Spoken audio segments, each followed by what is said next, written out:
Hi, எல்லோருக்கும் வணக்கம். Welcome to உங்கள் நான் கமல் ஹாசன்ஸ். அந்த வீடியோவில் நம்ம கமல் சார் பற்றின ஒரு புதிய தகவல் தான் டிஸ்கஸ் பண்ண போகிறோம். ஸோ வீடியோக்குள்ளே போகிறதுக்கு முன்னாடி நம்ம சேனலுக்கு நீங்கள் புதுசாக இருந்தீங்க அப்படின்னா கண்டிப்பாக சப்ஸ்கிரைப் பண்ணிக்கோங்க.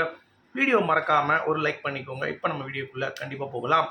ஸோ KS235 அப்படிங்கிறது தான் வந்து மிகப்பெரிய பேச்சு பொருளாக இருக்கிறது. ஏன்னா KS235 என்னவா இருக்க போகுது, என்ன மாதிரி திரைப்படம், லோகேஷ் தான் இயக்குகிறாரா, ரஜினிகாந்த் இதில் வந்து பார்ட்டாக இருக்காரா அப்படின்ற மாதிரி தான் சோஷியல் மீடியா வந்து பயங்கரமாக வந்து பற்றி எரிஞ்சிட்டு இருக்கு அப்படிங்கிறது ஒரு பக்கம்.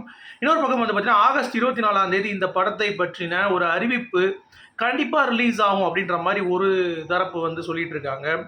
இன்னொரு தரப்பு வந்து பார்த்தீங்கன்னா கூலி, லியோ லாஸ்ட்டாக 2 படம் லோகேஷ் கனகராஜ் அவர்களுக்கு சரியான ஒரு ஒரு தாக்கம் வந்து ஏற்படுத்தலை அப்படின்றதுனால இப்போ என்ன பிளான் பண்ணுறாங்க அப்படின்னா அவரை நிப்பாட்டிட்டேன்னா ரஜினி அண்ட் கமலஹாசன் அப்படின்ற ஒரு மிகப்பெரிய ஒரு இமயத்தை வைத்து இப்போ டைரக்ட் பண்ணுறதுக்கு கரெக்டாக இருக்கக்கூடிய ஆட்கள் அப்படின்னு சொல்லி பார்த்தீங்கன்னா கண்டிப்பாக லோகேஷ் வந்து இருக்கார் அப்படின்றது தான் ஒரு பொட்டன்ஷியல் இருக்கார். நீங்கள் டாப்பாக டேரக்டர் எடுத்துக்கோங்க, சங்கராக இருக்கட்டும், மணிரத்னமாக இருக்கட்டும், இந்த மாதிரி ஏகப்பட்ட டேரக்டர்ஸ் வந்து பார்த்தீங்கன்னா அவங்களுடைய கெரியர்லேயே இப்போ ஒரு பிளாக் மார்க்கில் இருக்காங்க அப்படிங்கிறது பார்க்க முடியுது. ஸோ லோகேஷ் நெல்சன் வாய்ப்பு வந்து ரொம்ப ரொம்ப கம்மி. 2 பேருக்கும் வந்து அவரும் வந்து பெரிய ஒரு இயக்குனர் அப்படின்ற மாதிரிலாம் கிடையாது.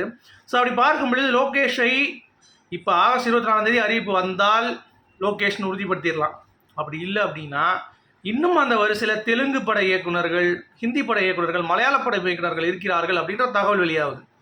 என்னையா சொல்கிறேன் அப்படின்றீங்களா? ஆமாங்க, இன்னைக்கு ஒரு பிரபல நாளிதழில் வந்து பார்த்தீங்கன்னா அதை பற்றின ஒரு ஆர்டிக்கல் வந்து வந்துருந்துச்சு. ஸோ யார் டேரக்டராக இருக்குன்னு பார்த்தீங்கன்னா அந்த எழுதியிருக்காங்க அப்படின்னா ஜீத்து ஜோசப் அவர்கள், அதாவது பாபநாசம் படத்துடைய டேரக்டர் இருக்கார்ல, அவர் வந்து இப்போது அடுத்தடுத்து கமல்ஹாசன் படத்தை வைத்து பண்ணணும் அப்படின்றது அவருக்கு ஒரு எய்ம் இருந்தாலும் ரஜினிகாந்த் அவர்கள் இருக்கும்பொழுது ஒரு நல்ல கதையுள்ள ஒரு படமாக இது அமையக்கூடும். சும்மா 2 கேங்ஸ்டர் சண்டை போட்டே இருக்கானுங்க அப்படின்ற மாதிரி இல்லாமல் ஒரு கதையுள்ள ஒரு அம்சமான ஒரு படம் பேன் இண்டியாவில் கிளிக் ஆச்சு அப்படின்னா வேறு லெவலில் போகும். ஏன்னா அமீர் கானுக்கு டங்கல் அப்படின்ற படம் வந்து பயங்கரமான ஒரு மாசோ, இது ஒரு வெங்காயம் கிடையாது. அந்த கதையில் அப்படியே ட்ராவல் ஆகும்.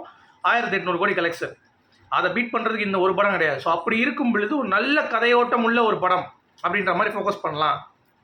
சும்மா ஒரு கமர்ஷியல் படம் பண்ணுறேன் அப்படின்னு இல்லாமல் கதைக்குரிய ஒரு படம் கொடுக்கலாம் அப்படின்ற மாதிரி அங்கே ஒரு டிஸ்கஷன் போகுது. அடுத்து SS ராஜமௌலி அவர்களும் அப்ரோச் பண்ணப்பட்டிருக்குதாகவும் ஒரு தகவல். ஸோ இந்த லிஸ்ட் ஆஃப் டேரக்டர்ஸில் வந்து ஒரு லிஸ்ட் வச்சுருக்காங்களாம். லோகேஷ் இல்லைனா அடுத்து இந்த மாதிரி இப்போ ஜித்து ஜோசப், அப்புறம் வந்து ராஜமௌலி அவர்கள், இந்த மாதிரியான யார் டேரக்டர் பண்ணலாம் அப்படின்னு. ராஜமௌலிலாம் அட்லீஸ்ட் ஸ்பீக் இப்போ. ஸோ அது இருக்கும் பொழுது கரெக்டாக கொடுத்தாங்க அப்படின்னா அப்படி ஒரு ஸ்க்ரீன் பிளேயில் ராஜமௌலி சாரோடைய கதை வந்து ரொம்ப சின்னதாக இருக்கும். அதாவது ஒரு வந்து பழி வாங்குது அப்படின்ற மாதிரி தான் இருக்கும். ஆனால் அதுக்குள்ளே ஸ்க்ரீன் பிளேயில் அவ்வளோ விளையாடுறாரு.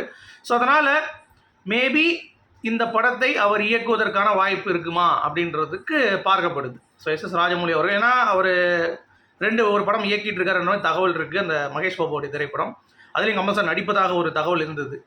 ஸோ அதை கொஞ்சம் ஹோல்டு பண்ணிவிட்டு இல்லை அதை கொஞ்சம் விட்டுட்டு, ஏன்னா ராஜமௌலி இறங்குறாரு அப்படிங்கிறப்ப கண்டிப்பாக 1 வருஷம் 1.5 வருஷம் கண்டிப்பாக இருக்கும். ஸோ அப்படி எனக்கு தெரியல. இன்னொன்று கல்கி இயக்குனர் இருக்கார் பார்த்தீங்களா, அவரும் வந்து அந்த லிஸ்ட்டில் இருக்கார் அப்படின்ற மாதிரி சொல்கிறாங்க. ஸோ இந்த மாதிரி 1000 கோடி தொட்ட இயக்குநர்களை வைத்து நம்ம 2 பேர் சேர்ந்தோம் அப்படின்னா இன்னும் வந்து மார்க்கெட்டில் பயங்கரமாக எலிவேட் ஆகும் அப்படின்ற மாதிரி 2 பேரும் வந்து யோசிச்சுட்டு இருக்காங்க. அதில் ஜீத்து ஜோசப் தான் எப்படி அதை தேர்ந்தெடுத்தாங்கன்னு தெரில. அந்த மாதிரி லிஸ்ட் ஆஃப் டேரக்டர்ஸ் பேர் வந்து இருக்குது.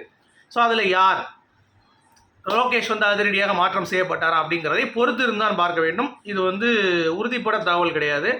இது வந்து ரூமராக தான் வந்துட்டு இருக்கு அப்படிங்கிறது பார்க்க முடியுது. ஸோ 24 போஸ்டர் வந்தால் நம்ம கன்ஃபார்ம் பண்ண போகிறோம். அதே மாதிரி 700 கோடி ரூபா பட்ஜெட்டில் உருவாக போகுது அப்படின்றதான் லேட்டஸ்ட்டாக நமக்கு கிடைத்த அப்டேட்டு. ஏன்னா மிகப்பெரிய 2 பவர் ஹவுஸ் வந்து உள்ளே வராங்க அப்படிங்கிறப்ப கமல்ஹாசன் மற்றும் ரஜினிகாந்த் அவர்கள் பட்ஜெட்டும் வந்து சும்மா கிரிட்டு மேலே போகும் அப்படிங்கிறது எந்த ஒரு மாற்று கருத்தும் இல்லை. ஸோ அதனால் 700 கோடி அப்படிங்கிறது தான். ஸோ RKFஐயும் நம்ம உதயநிதி அவர்கள் ரெட் ஜெயிண்ட்டும் வந்து பார்த்தீங்கன்னா தயாரிக்கிறாங்க அப்படிங்கிறது தான் அப்டேட்டு. ஸோ சீக்கிரம்பா அப்டேட்டை கொடுங்க அப்படின்ற மாதிரி தான் இருக்குது. அடுத்து மூன்லைட் சினிமா அப்படின்னு சொல்லி நீங்கள் கேள்விப்பட்டிருப்பீங்க. மெரினா பீச்சில் முந்தி நடக்கும். எப்படின்னா ஒரு படத்தை போட்டுருவாங்க, ஒரு 2 படம் ஓடும். நான் ஒரு 5 மணிக்கு போட்டாங்கன்னா நைட்டு ஒரு 11 மணி வரைக்கும் ஓடும். ஸோ அந்த மாதிரி வந்து திருப்பி ஆரம்பிச்சிட்டாங்க. ஏன்னா இப்போ கொஞ்சம் க்ளீன்லாம் பண்ணி மெரினா பீச் வந்து ரொம்ப சுத்தமாக இருக்குது. ஸோ அப்படி இருக்கும் பொழுது முதல் படமாக நம்ம கமல்ஹாசன் ரஜினி அந்த படமே போட்டுருவோமே அப்படின்ற மாதிரி சொல்லிட்டு கமல் சாரோடைய பஞ்சதந்திரம் படம் போடுறாங்க ஆகஸ்ட் 23 5 மணிலேருந்து. அப்புறம் ரஜினிகாந்த் அவர்களுடைய சந்திரமுகி படம் வந்து போடுறாங்க. ஸோ இந்த 2 படமும் என்ஜாய் பண்ணுங்கள்.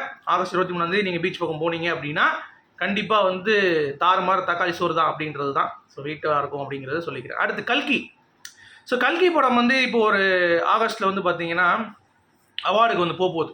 அதில் பல அவார்டுகளே அந்த கல்கி படம் குவிக்கும் அப்படின்ற மாதிரி சொல்கிறாங்க. டெக்னிக்கலாக நிறைய விஷயங்கள் வந்து கல்கி வந்து பண்ணியிருக்காங்க. அப்படிங்கிறப்ப அதில் பெஸ்ட்டு வில்லனாகவும் கமல் சாருக்கு ஒரு அவார்டு இருக்குது அப்படின்ற மாதிரி சொல்கிறாங்க. ஸோ கண்டிப்பாக கல்கி டீம் வந்து குவிக்க போகிறாங்க அப்படிங்கிறதுல எந்த ஒரு மாற்று கருத்தும் இல்லை. அது வந்து பரபரப்பாக பேசிகிட்டு இருக்காங்க அந்த அவார்டை பற்றி. இப்போ 14லேருந்து 19 வரைக்கும் அது சொல்லியிருக்காங்க. பட் அது முடிஞ்சிருக்கும் இப்போ இருக்க டேட்டுக்குன்னு நினைக்கிறேன்.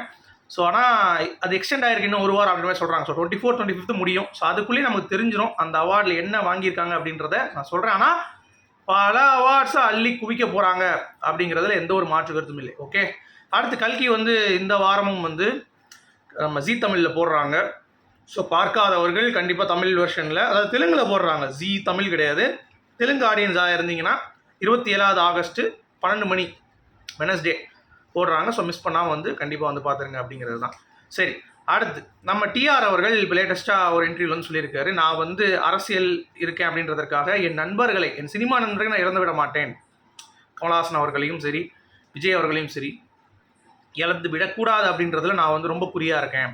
ஏன்னா அரசியல் அப்படிங்கிறது ஒரு தனி சார்பு. பட் இது வந்து எனக்கு சினிமா நண்பர்கள் தேவை அப்படின்ற மாதிரி டிஆர் வந்து பகிரங்கமாக ஒரு கொடுத்துருக்காரு. ஸோ அதை பார்க்கும் பொழுது செமல்ல அப்படின்ற மாதிரி தான் வந்து தோணுச்சு. அடுத்து வந்து பார்த்தீங்கன்னா நம்ம வசந்த் ரவி அவர்கள் இப்போ இந்திரா அப்படின்ற படம் நடிச்சிருக்காரு அப்படிங்கிறது உங்கள் எல்லாத்துக்குமே தெரியும். ஸோ தரமணி படத்தோடைய ஹீரோ, ரொம்ப ஒரு நல்ல மெச்சூரான ஆக்டர் தான். ஸோ அவருக்கு வந்து எப்படி சினிமா மேலே பற்று இருந்துச்சு அப்படின்ற மாதிரி இப்போ ரீசெண்டாக ஒரு இன்டர்வியூ பேசியிருக்காரு. அதில் வந்து நிறைய கமல் சார் படம் பார்ப்பேன், அதுவே எனக்கு ஒரு பயங்கரமான ஒரு மோட்டிவேஷன் கொடுக்கும். அப்புறம் நிறைய நான் வந்து சினிமா வந்து விரும்பி, பட் மிகப்பெரிய ஒரு இன்ஸ்பிரேஷன் அப்படின்னா கண்டிப்பாக கமல் சார் தான் அப்படின்ற மாதிரி அவரும் வந்து சொல்லியிருக்காரு. இந்த லைஃப் சேஞ்சிங் மூமெண்ட், அதாவது சினிமாவுக்கு நான் உள்ளே வரதுக்கான மெயின் காரணமே நம்ம கமல் சார் தான் அப்படின்ற மாதிரி சொல்லியிருக்காரு. அடுத்து இந்த தசாவதாரம் படம் தான் ஃபஸ்ட்டு 200 கோடி அடித்த இந்தியன் ஃபிலிம்னு நம்ம சொல்லிகிட்டே இருக்கோம். அது இன்றைக்கி ஆர்டிக்கலில் வந்துருச்சு. ஸோ ஃபஸ்ட்டு 200 கோடி தொட்ட திரைப்படம் இந்தியாவில் தசாவதாரம் அப்படின்ற மாதிரி பிரபல பத்திரிகைகள் இன்றைக்கி வந்து வந்துருச்சு. ஸோ இனிமேல் பேசுகிறவங்க என்னடா பேசுவீங்கன்ற மாதிரி தான் நம்ம கேட்கணும். ஸோ ரெக்கார்டில் இப்போ இருக்குடா, சும்மா வந்து ஃபேக் வசூல் வடைகள் இது கிடையாது, இது உண்மையிலே ரெக்கார்டு அப்படிங்கிறது பார்க்க முடியுது. அடுத்து நம்ம ராதா ரவி அவர்கள் கமல் சாரோடைய குணா படத்தை பார்த்துட்டு எனக்கு வந்து அப்படியே ஒரு மாதிரி ஆயிடுச்சு, பயங்கரமான ஒரு ஃபீல். அடுத்து நாயகன் படம் நான் கிட்டத்தட்ட 100 தடவை பார்த்துட்டேன். சரியா, அதே மாதிரி அவர் வீட்டுக்கு போய் குணா படம் பார்த்துட்டு போய் சால்வை போட்டேன் அவர் வீட்டில்.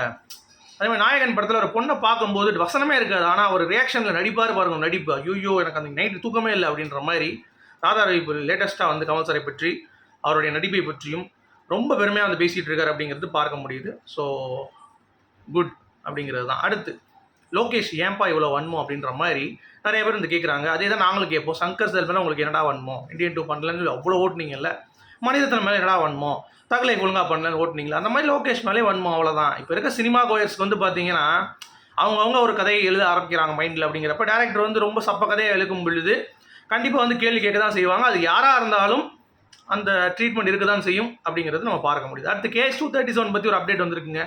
என்னையா சொல்கிறேன்றீங்களா? ஆமாம், ஏன்னா ஒரு பக்கம் வந்து இந்த ரஜினிகாந்த் படம், கமல் சார் படம்ன்ற மாதிரி போயிட்டுருக்கு. இன்னொரு பக்கம் வந்து பார்த்தீங்கன்னா கேஎஸ் 237 நானி இருக்கார்ல, அவர் ஒரு பாத்திரம் பண்ண போகிறார், கதாபாத்திரம் அப்படின்ற மாதிரியான ஒரு தகவல் இப்போ ஃபாஸ்ட்டாக வந்து ஸ்ப்ரெட் ஆகிட்டு இருக்கு அப்படிங்கிறது பார்க்க முடியுது. ஸோ வெயிட் பண்ணி பார்ப்போம். அதே மாதிரி ஸ்ருதிஹாசன் ஒரு ரீசன்ட் இன்டர்வியூ பார்த்தீங்களா, கமல் சார் வந்து சினிமாவில் தான் இன்வெஸ்ட் பண்ணுவார், எனக்கு 2வது கார் வாங்க மாட்டார், அப்புறம் வந்து இன்னொரு ப்ராப்பர்ட்டி வாங்க மாட்டார், அவருக்கு சினிமா தான் தெரியும் அப்படின்ற மாதிரி தக் லைஃபோடைய இது வந்து சொல்லியிருந்தாங்கல்ல. அதில் வந்து சொல்லியிருக்காங்க பாருங்கள், எஃபர்ட் ஆஃப் அமௌண்ட்டு அப்படிங்கிறது வந்து இன்வெஸ்ட்மெண்ட் ஆஃப் த ப்ராப்பர்ட்டிங்கிறதே அவர் மைண்டில் இருக்காதான், இன்வெஸ்ட்மெண்ட் இன் சினிமா அப்படின்றது தான் மைண்டில் இருக்குமா. ஸோ எவ்வளோ பெரிய மகா கலைஞன் அப்படிங்கிறத நீங்கள் இது மூலமாக புரிஞ்சுக்கணும்.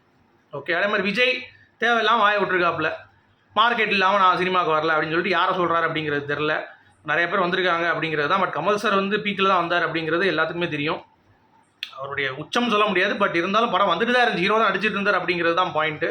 பட் இவர் வந்து யாரையோ குத்துறாப்புல, அது யார் அப்படிங்கிறது. ஏன்னா ரஜினி ரசிகர்கள்லாம் வந்து பாருங்கள் கமலஹாசனை விஜய் தாக்கிட்டார் அப்படின்ற மாதிரி வந்து ப்ரொபகண்டா வச்சு பண்ணிகிட்டு இருக்காங்க. எனக்கு தெரிஞ்சு இப்போது மேக்ஸிமம் வந்து பார்த்தீங்கன்னா ரிட்டையர் ஆகிறப்ப தான் உள்ளே வருவாங்க அரசியலுக்குள்ளே. அதை வச்சு விஜய் வந்து பேசியிருக்கலாம், அதை வந்து கமலஹாசன் அவர்கள் அப்படின்றத தாக்கி பேசியிருக்க மாட்டேன்ற நம்பிக்கை எனக்கு இருக்குது. ஸோ நீங்கள் இதை எப்படி பார்க்குறீங்க? மீண்டும் சந்திப்போம். Good bye.